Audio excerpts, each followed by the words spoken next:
What's up, Infected? It's Wolf with the Quarantine, and today I have another game for you here by the name of Manhattan Project Chain Reaction from Minion Games. Now, Manhattan Chain Reaction plays 1 to 5 players. It says it's rated ages 8 and up, and it's rated for 20 to 30 minutes. I'd say all that's about accurate. So what is Manhattan Project Chain Reaction? Now, it's essentially the Manhattan Project, and with a little bit more of a cartoony aesthetic to it, and you're basically just trying to build nuclear bombs. That's really all it is. You're trying to turn yellow cake into uranium, and then turn them into nuclear bombs, and the first one to 10 points wins. And that's really the best way I can describe this. So let's just go straight over to how the game's played.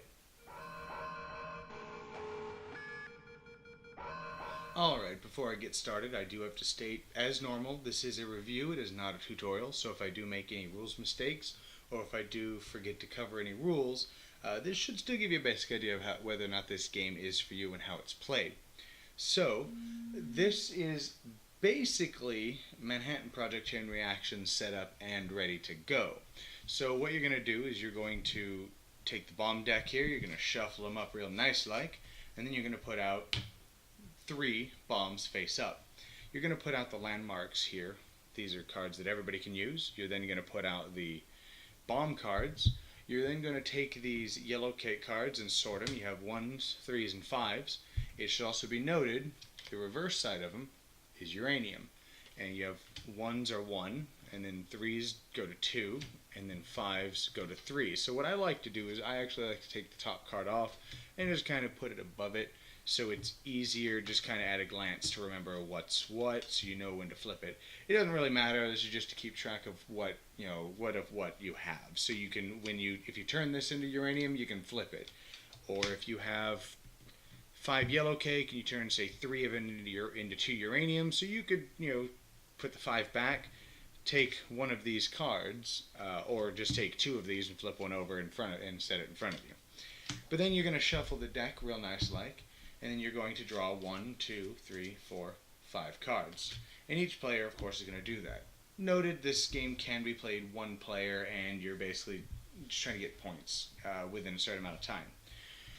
But you're then going to determine who's the first player, and you're going to give them the start player marker.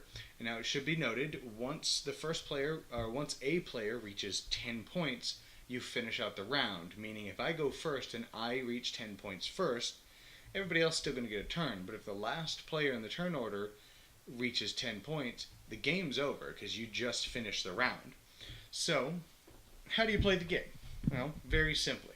Let's take a look at the way these cards work. You have, right here, this is the requirement for the card. So this requires a scientist, 1 yellow cake, and it'll produce 1 uranium. Or, you play the card sideways and completely ignore this bottom portion, and this just generates 2 engineers. So I could take this, let's see if you look at my hand here, I can get 3 yellow cake. So I will go, let's move this kind of up here so I can play here. I'll go, I have 2 engineers with this card. I will use those 2 engineers to get 3 yellow cake, so I'll immediately take this yellow cake and put it here in front of me. Then, let's see, I'm going to take this scientist, play it, and then this scientist with 3 yellow cake, and turn it into 2 uranium now. Now, I have this card. There's not really anything I can do with it, so I have 1 or 2 options. I can just discard it, or I can hold on to it, because it's not a bad card. And then, I draw back up to 5 cards. I discard all of these, and my turn is over. And that's really how the game plays. So there's a couple additional things you can do. So when I go to buy a bomb, for example, this requires 4 uranium, 2 scientists, and an engineer, but it's worth 6 points. This load bomb, let's say I built this bomb, and when you build a bomb, it immediately replaces. So I built this bomb. Oh, this is a bad example. Let's say I built this bomb. And then I go ahead and I had spare 2 scientists and 2 engineers. I could take it and I can put it under here because the bomb is now loaded, and now this is actually worth 6 points instead. And you can, of course, only load one bomb, or each bomb once. And the bomb loaded specifically states 5 points or less. So that's why I couldn't do it. That's 6. There's a couple other additional things you're able to do. These landmarks are always available for everybody to use as many times as they want. So if I happen to have 6 of something that I just didn't need, but I really needed yellow cake, I could too, because this little symbol here just means 3 of anybody. So I could just put in 3 people, just get yellow cake. So if I didn't have anything to do, I could just do that.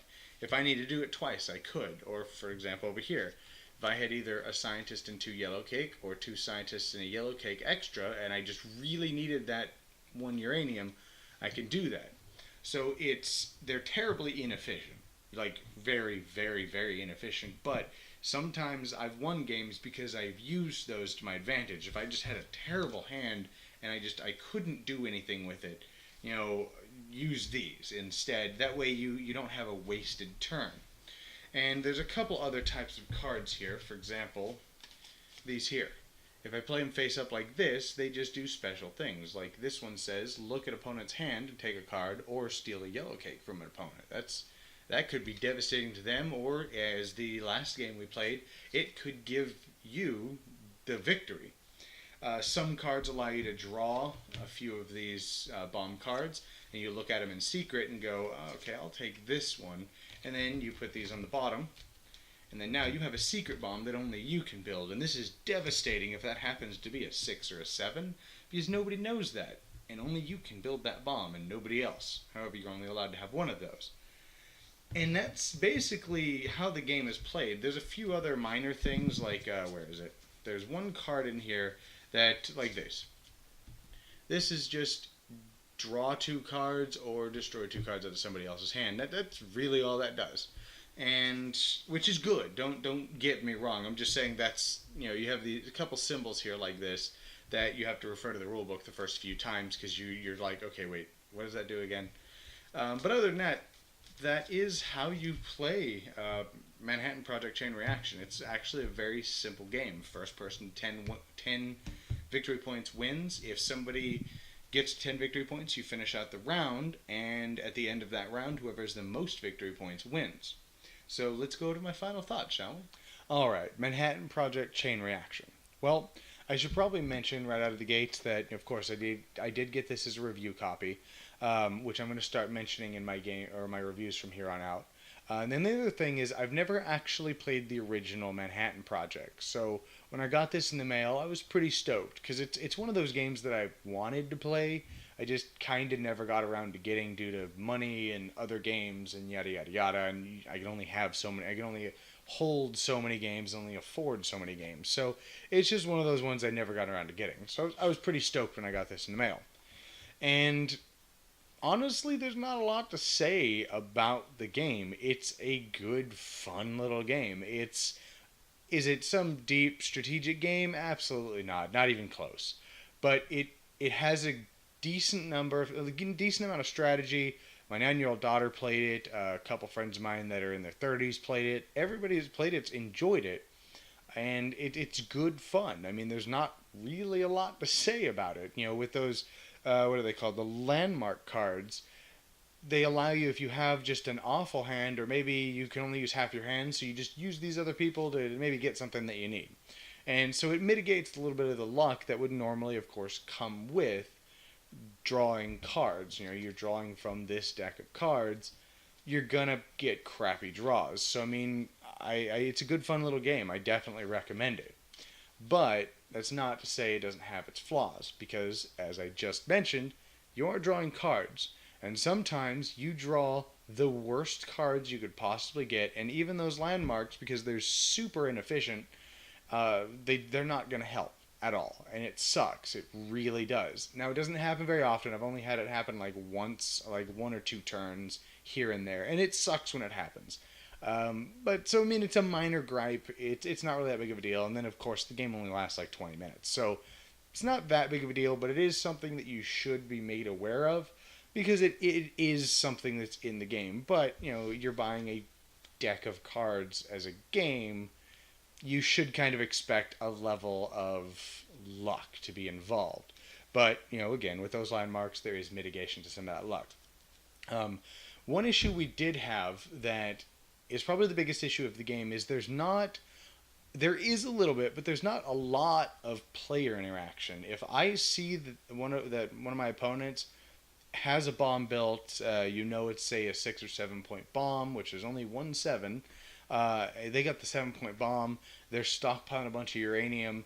They're probably going to win, and there's not a lot you could do. There's not really a way to pull them back and interact with them. Yeah, you can steal some yellow cake from them, but you can't steal uranium.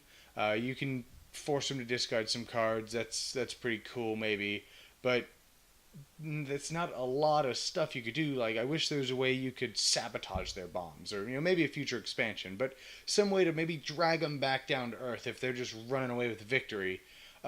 Maybe have some of these, an expansion that adds cards that can be played during your opponent's turn. That'd be pretty cool. So when your opponent goes, okay, I'll do this and this, and I'm going to build this last bomb, you can go, actually, one of your workers got sick, ha ha, and delay him a turn. Stuff like that would be pretty cool. So that's really the biggest issue we have with the game is once one person starts winning, there's very little you can do to stop them. However, like I mentioned, there are cards that do allow you to interact with other players, so you can. It's just I would have liked to have seen more player interaction and more backstabbery, I guess. I don't know. The reason for that is, for example, a game that we played, the last game actually we played, we had one player that was just drawing the right cards he needed, and as soon as he got yellow cake, he was able to transport it into uranium, so there's not really anything that gets rid of a player's uranium. And in one turn, he went from 0 points to 10 points and just ended the game because he was the last player in the turn order. And there was literally nothing anybody could do about it, because every turn he would play his cards, so it would just immediately turn things into uranium. With that said, I was going to be winning the next turn if it got to me, but that doesn't change the fact that he jumped from 0 to 10 in a single turn and immediately ended the game. If there were more ways that we could have went, no, that's not going to happen. Or, this guy got sick. Or, I'm going to sabotage that bomb and it's actually only worth so many points. Or stuff like that. I think that would have made it a little better. And like I said, it sounds like I'm kind of bashing the game. And I'm not really, because the game itself is really good. It has its faults, but what game doesn't? So I definitely recommend Manhattan Project Chain Reaction. Good, fun little game. It's real quick. It's this big. You can throw it in your jacket pocket, take it to a restaurant with you. It does take up a bit of real estate, but, whatever. That's whatever. Anyways, that is my review for Manhattan Project Chain Reaction. Awesome little game. Pick it up. Anyways, I have a Patreon up here. If you like the show and would like to support it, any little bit of support would definitely help and is definitely appreciated. I do have a Twitch and a Twitter down here in the comments section, or the doobly-doo. If you'd like to check those out, I do stream Overwatch mainly because it's really the only game I get around to playing nowadays.